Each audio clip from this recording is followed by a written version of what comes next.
Moja kwa moja nataka nikupeleke kwenye taarifa ambayo inatolewa na jaji mkuu wa mahakama ya upeo ambaye ni Bi Martha Koome. Kumbuka ndiye mwenyekiti wa tume ile ya huduma za mahakama. Hebu tumsikize moja kwa moja kuhusiana na ule uteuzi wa jaji ya mahakama hiyo ya upeo wa juu. On 13th January 2026, the Commission advertised the position of the judge of the Supreme Court on 28th January 2026. 6 applications were received and 5 candidates were shortlisted. The interviews were conducted on 28th and 29th April 2026 at the Milimani law courts, which were open to the public and broadcast live, enabling Kenyans to follow every moment of the interview proceedings in real time. Prior to the interviews, the Commission engaged stakeholders who are drawn from the legal profession, from the academia, civil society, faith-based organizations, the judiciary. We also engage the media and the government. Members of the public were also invited to submit any information of interest regarding the candidates. Comprehensive background checks and vetting were conducted in collaboration with the relevant constitutional bodies and security agencies. Every step of this process was undertaken in strict compliance with the Constitution of Kenya 2010 and the Judicial Service Act, and guided throughout by the principles of merit, integrity, fairness, inclusivity, and regional balance. I am therefore pleased to announce that the Judicial Service Commission has nominated the Honorable Mr. Justice Mohamed Wasame for appointment to the Supreme Court of Kenya.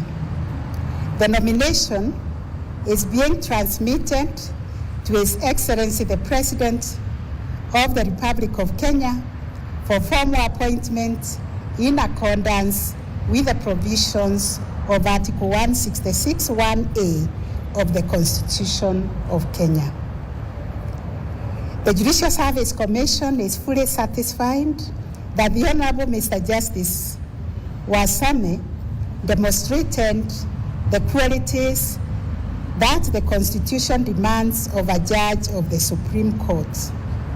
That is, professional competence, an impeccable integrity, fairness, sound judgment, a genuine and demonstrable commitment to the rule of law and public service.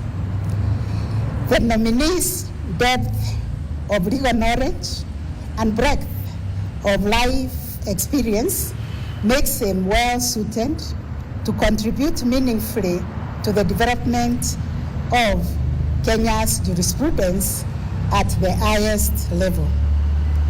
I wish to take this opportunity on behalf of the Commission to thank the 5 candidates who presented themselves for consideration. Their willingness to subject themselves to public scrutiny reflects a commendable commitment to service. I thank all the stakeholders who engaged thoughtfully and the members of the public who followed the interviews and submitted representations.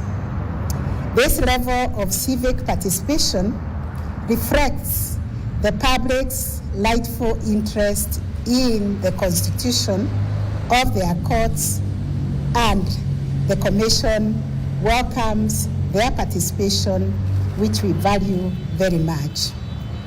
I also want to commend our Judicial Service Commission Secretariat that is run by our Chief Registrar of the Judiciary, who is also the Commission Secretary, Honorable Winfrida Mukaya, for the professionalism and dedication with which this process was conducted. I really want to thank our media partners for ensuring wide, transparent, and accessible coverage of the interviews. Ladies and gentlemen, allow me to place this nomination in its broader context. This year alone, Kenyans have witnessed unprecedented strengthening of its judicial capacity. In January, the Judicial Service Commission nominated 15 judges to the Court of Appeal, who were subsequently appointed by the President, and they have duly taken office and discharging duty. The Commission has further nominated 24 judges of the High Court and 13 judges of the Environment and Land Court, who are set to take their oath of office next week. In total, 52 judges will have been appointed across 3 superior courts in this single year, the largest judicial expansion in Kenya's recent history. The scale of this undertaking reflects the depth of Kenya's justice needs and the Commission's unwavering resolve to meet those needs. These appointments and the deliberate strengthening of the human capacity within the judiciary must translate into measurable benefits for the people of Kenya through enhanced performance, expeditious disposal of cases, and sustained reduction of case backlog, and overall strengthening of access to justice for Kenyans. Performance measurement of judges and judicial officers is a critical accountability mechanism. Going forward, there is a clear need to enhance transparency in the assessment of performance and the reporting on the productivity of each judge and judicial officer in a manner that reinforces public confidence while upholding judicial independence.